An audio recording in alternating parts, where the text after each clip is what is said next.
91.1 FM and online at wordradio.com. Stunning figures and numbers being discussed concerning the plight of girls in our juvenile justice system. The name of the report: Overlooked or Overscrutinized, a case study of girls' justice in Philadelphia and implications for the design of a fairer system. We're going to get to the last half of that title before it's all said and done with our two very special guests. She is Ciara Kate Sheerin.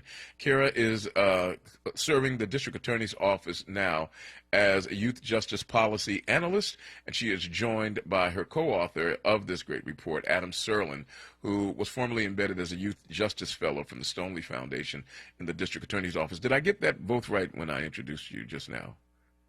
Yeah. Oh, I forgot to say, I'm now running my own kind of consulting shop called Independent Variable. So that's where I'm currently working with the DA's office now.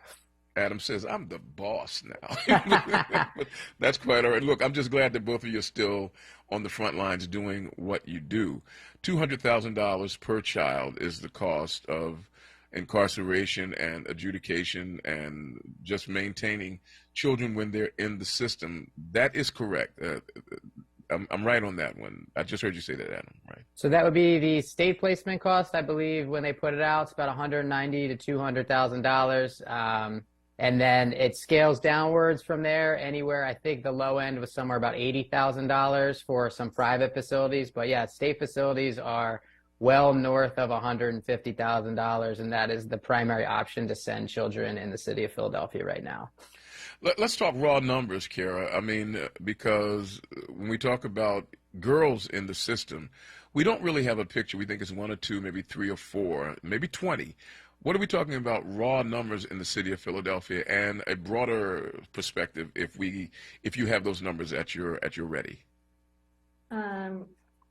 Yeah, so our report specifically was looking at arrests. So we're using arrests as kind of our unit of measurement. So we're not necessarily talking about youth.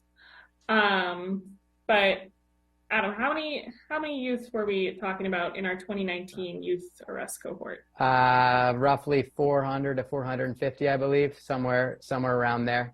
And that's in the city of Philadelphia, correct? Yeah. And that was 2019. 2019. Am I correct in surmising that the pandemic may have put a bump in that number, because it appears that crime and... So actually, that's really interesting. The pandemic has actually put whatever the opposite of a bump, a deflation in the number of youth arrests. So youth arrests are actually down in the city of Philadelphia post-pandemic. Some that may be related to policies that were enacted during the pandemic. But yeah, youth arrests in the city of Philadelphia actually dipped somewhat significantly during the pandemic and have not yet, climbed back up to pre-pandemic levels. That doesn't mean that, crime is necessarily down accordingly, but arrests are down, yes. Yeah, because right now I can hear 100 different parents standing outside my window screaming. The arrest may have stopped, but the children I see are just as crazy and off the chain as they have been. Let's talk about the uncomfortable fact that when it comes to girls being arrested and the numbers of girls being arrested, that even though black girls make up less than half of the youth population of the city, they make up 82% of the juvenile girl arrests. Ciara, am I reading that correctly? Yes. So when we took a look at our girls who are arrested, it was about 82% black girls and then about an additional 13% Hispanic girls. So taken together, about 95% of our girls who were arrested were black or Hispanic. I know that your task is to compile the numbers and to just analyze the numbers that you see. And that might not necessarily ask you to come up with plausible explanations as to why the numbers are what they are. But, and Adam, you're included in this question as well. Is there a reason why there is such an enormous imbalance when it comes to the number of arrests of black girls as compared to their white counterparts? I think it's interesting when we took a look at place-based arrests, right? So like 98% of the arrests that we had of girls in school were black and brown girls.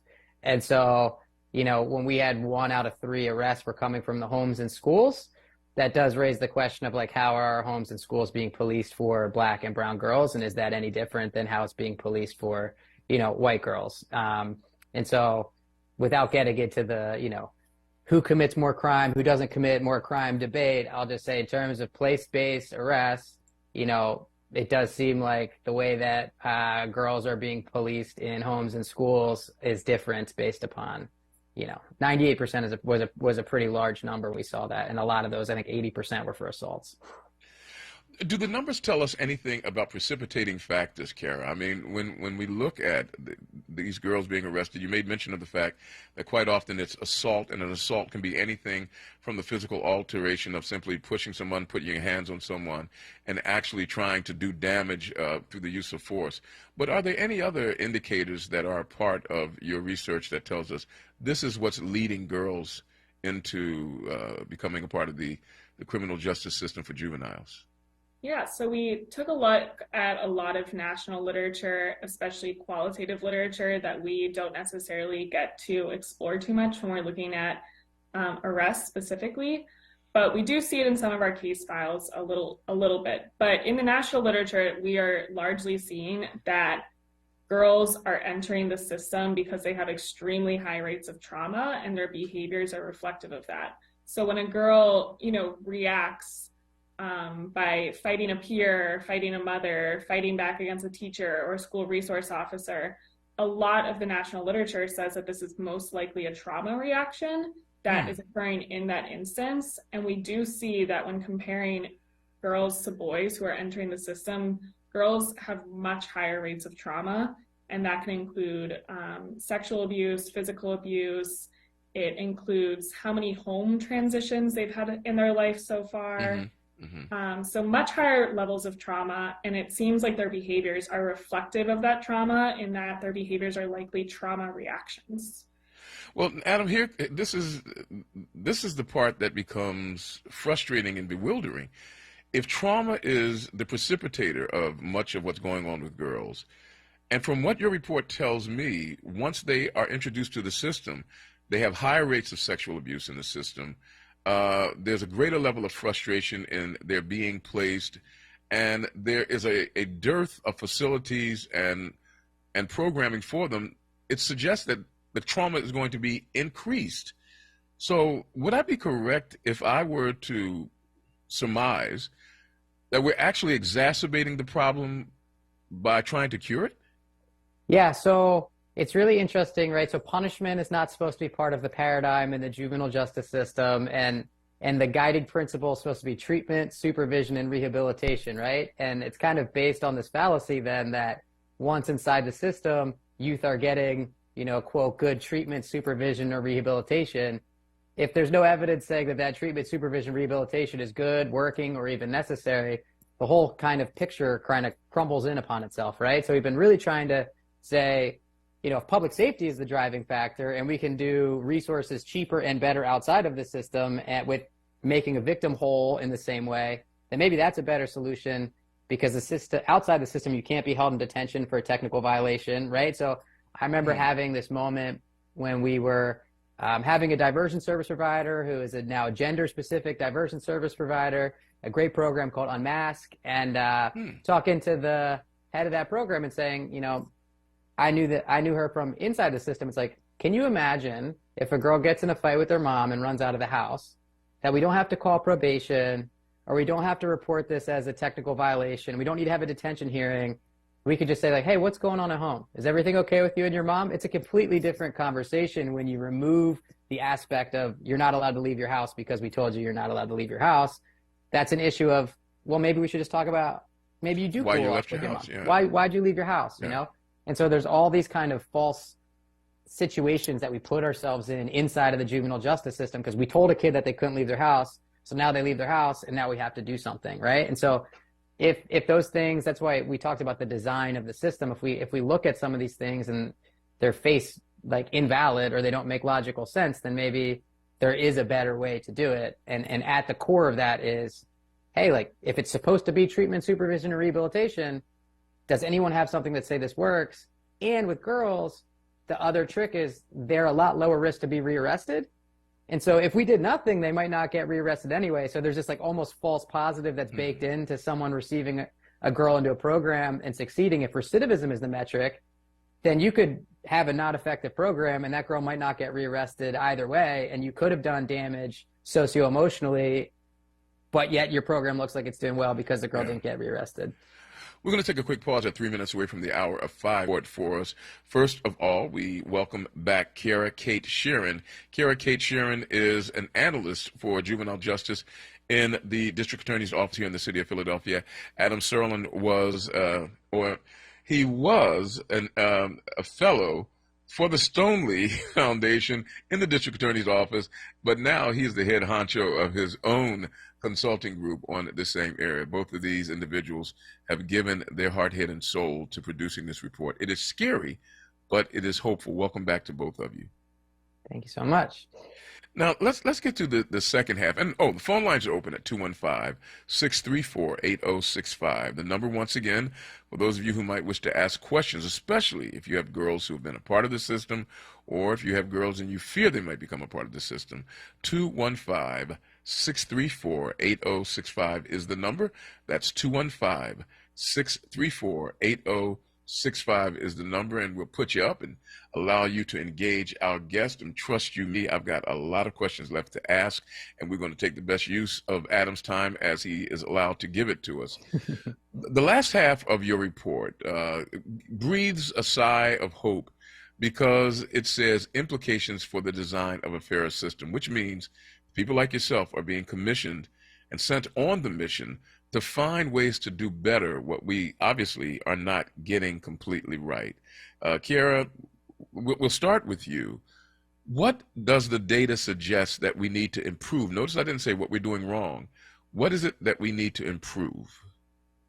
So honestly, the data suggests that we need to improve across all of our systems, especially when we're thinking about girls and we're thinking about them entering the system for these trauma reactions and these behaviors. So we really have to start with prevention programs as our number one safety net. And then from there, we need safety nets so that if they do engage in fighting behavior, for example, that they are not unnecessarily arrested and processed through our system and even into the deeper ends of our system. So what we were really calling for in this report is a multi-system response to change, because so often people really only focus on one system or one thing that they can do to change. And at the end of the day, that is not going to cause the change or the reform that we need to make sure that we're addressing the whole girl, the whole family, and really generations of girls who are being processed through these systems. Are there impediments existing that prevent people from taking those suggestions, those discoveries? Are there things in place that say, no, we don't want to do that because it's too whatever, Adam? I mean, or are people standing up and clapping like trained seals when you produce your report saying, finally, somebody telling us what to do? What are you seeing in response to your report? I think it's almost embarrassing. Like the term, yes, we did a lot of research, but what we did was basically put a lot of basic pie charts and bar graphs to stuff that most people in the system have known for a really, really long time. So outside the system, I guess there's a lot of folks who are, rallying a little bit and angered. Inside the system, I think there's a lot of, yes, well, this is a great report, but what's going to change this time? Because a lot of us have been talking about this for a really, really long time. And so the question is, what is different this time? And hopefully having, a system partner like the district attorney's office who's helping to put this out. We called together a bunch of other stakeholders when we released this and had a really productive conversation with everyone, just trying to say, let's acknowledge maybe it's not going great. It could be better. Let's not point fingers. But while we said the word design of a fairer system in the title is, sometimes we act like we just woke up and there's a giant juvenile justice system in the driveway and we can't move it. But we actually, all it is a series of policies, there's a series of risk assessments that we created, right? All these things were created by us. And so we were just trying to point to here's some really specific small things that we could do that have a major effect. And we talked a little bit about, for example, charging. The first thing that happens when a child is arrested in the city of Philadelphia, and if they're going to file charges, is the police call to the probation department and say, should we release this kid to their parents or do we take them to the detention center? and we run a risk assessment tool. That tool was created to predict risk of rearrest or failure to appear. But what it did was set, anyone charged with a felony 1 is automatically scored at the score to hold them in secure detention. And so there's a whole bunch of stuff that, if someone's been in the community and not been rearrested, we talked before about what is an aggravated assault, that's a felony 1 or simple assault. Automatically, just by the way something is charged, by the way the risk assessment tool is set up, gets a child held in secure detention who has no prior arrests. And, maybe they sit there in a weekend because we don't have detention hearings on Saturdays or Sundays. So it's 72 hours of detention for almost, no reason. Is that what happens, really? I mean, if you get arrested on a Friday, you're in quote, jail until Monday? Yeah, there are no detention hearings in the city of Philadelphia on the weekends or Friday afternoons. And so if you get held, you're going to be there for a while just because of what you were charged with, whether you're guilty. So that is like a perfect example of some very small tweaks. Like you say that in a room, everyone has 15 different ideas as to how we could do something. And that should be something within our control, and it would benefit not just girls, but girls and boys. Many years ago, before we discovered fire, and when Perrier was still a spring somewhere in the south of France, I was young, and I remember that we tended to get in trouble most on Friday and Saturday. Mm-hmm. Wouldn't it make sense to have a system that is prepared to deal with me when I am most likely to need the dealings of that system? I see you shaking your head up and down, Ciara, as if to say yes. So if it makes sense, how come we're not doing the sensible thing? That is a great question. I mean, and that is one of the questions that we are trying to raise with this report. And, when we talk to stakeholders, they might say, well, we don't have the staffing, we don't have the money. And so a lot of this, because we take such a multi-system approach to this, is like, okay, you don't have the staffing, you don't have the money, let's bring in private funders who are going to give you this money. Or let's talk to this system and try to figure out how we can work together on this, because this change is never going to come about from addressing one system, because that one system is always going to have the internal reasons that they cannot do something. Let's talk about the mood of the community, of the current zeitgeist, which is the way to deal with crime and the misbehavior we're seeing is to make people feel the pain of our anger and our outrage. You work for a district attorney who is being pursued, lampooned, and derided by law enforcement, law and order types, saying he's being too soft on crime. What do the two of you say when people look at your report and say, here's two more bleeding heart liberals who want to find another way to hug a criminal instead of helping them to understand how wrong they did and punishing them so they'll never do it again? I think with girls, go on, Ciara. That's you. I mean, so one of the reasons that we really chose to focus on girls is because we have this belief that if we are able to make the system better for this, gender minority population, then it will make the system better for all youth. And when we specifically think about girls, they are very low risk to public safety. They are so often getting arrested for these fighting behaviors with another girl, with their mother, with a teacher or a school resource officer, and they're typically one-off behaviors. So when we're thinking about this, and when we think back even 20, 30 years ago, kids were not being arrested for a one-off mutual fight. This is definitely a new phenomenon that we have been seeing really since the tough on crime era that came about in the 80s and 90s. And we're still experiencing the effects from that.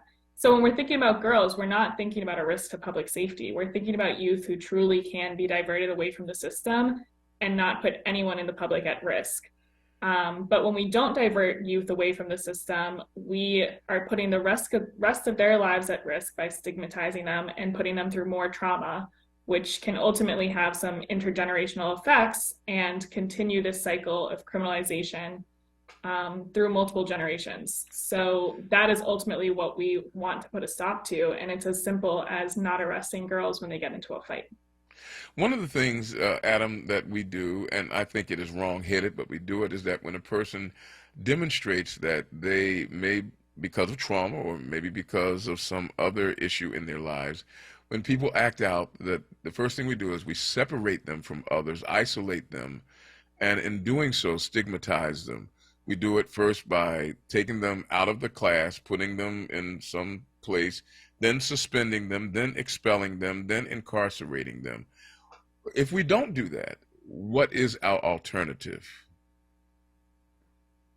You know, any number of pro-social, right? So that I give a lot of trainings to folks that I ask, well, what is the last thing that worked for you that you didn't see any value in? Like any service you go to, anything you buy, anything that you encounter in the world, if you don't see any value, like when is the last time that you've gone back and gotten that thing or it's worked for you?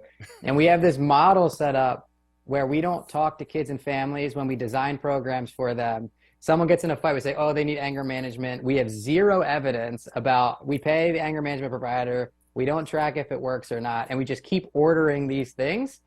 And, you know, there are many things that could work with positive incentives, with things that people want to do. If you told me I was going to spend $200,000 on a child and you could spend it however you wanted to, and the goal is to have that child not jeopardize public safety in the future, I'm sure you would come up with a million different alternatives if you talk to that kid and the family, other than sending them to a state placement facility where the evidence is really, really poor that when you come back, you're going to, in many instances, get rearrested. And so for me, you use the term like bleeding heart, and what would people say? It's like, well, on any side, like, let's just take a look. If someone presented on any side, like, this works, we have the evidence, then okay, like, let's talk about it. But until somebody does, then, you know, if it's not working, it's not working, and we should probably try something different for the sake of public safety, not in spite of public safety, because the rearrest rates that we've looked at, you know, 3 years out prior to this administration is over 50%.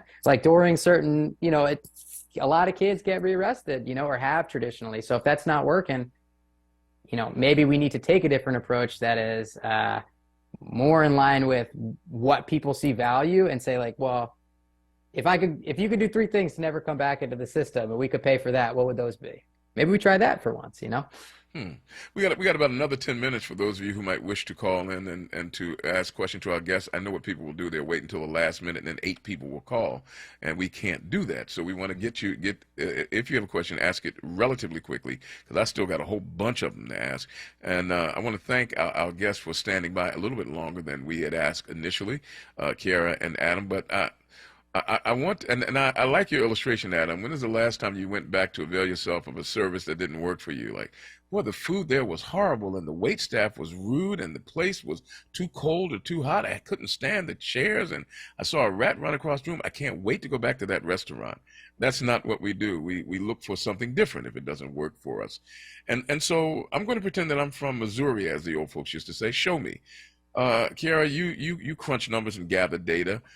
Are there places where people have made changes to their juvenile justice system and it is working for them? And can you point to a couple of those successful models that you've seen around the country or around the state, wherever it might be? Yeah, I mean, one of the biggest stories a few months ago was that Hawaii was actually able to clear girls fully out of their detention center. And so we, of course, have a very different population from Hawaii. We have different demographics, but at the same time, when you take a look at one of the programs that Hawaii did, it was very much like a whole person case management program. And so it was addressing the needs of the girls that were coming into their system from a whole person perspective. So it wasn't just, we need to punish you. It was sitting down and taking a look at, okay, what are your needs? What is going to work best for you? So a very holistic approach to what they needed, and also considering what the girls were saying that they needed and what their families were saying they needed. Much too often, we just put control in system stakeholders who are going to say, this is what is best for you. And we take very little input from what a girl and her family actually needs. So looking at Hawaii, they really implemented this holistic approach towards girls' justice, and they cleared the detention shelter that no more girls were there. At the risk of people thinking I'm being humorous, I pretty much assure you that if you send me to Hawaii, I'm going to behave too. And so people will say, you know, that might not be a good comparative model. Are there any urban centers? I think of Chicago, I think of, you know, Atlanta, I think of St. Louis and Milwaukee and other cities that might be kind of point for point like Philadelphia. Are there any urban centers where there's been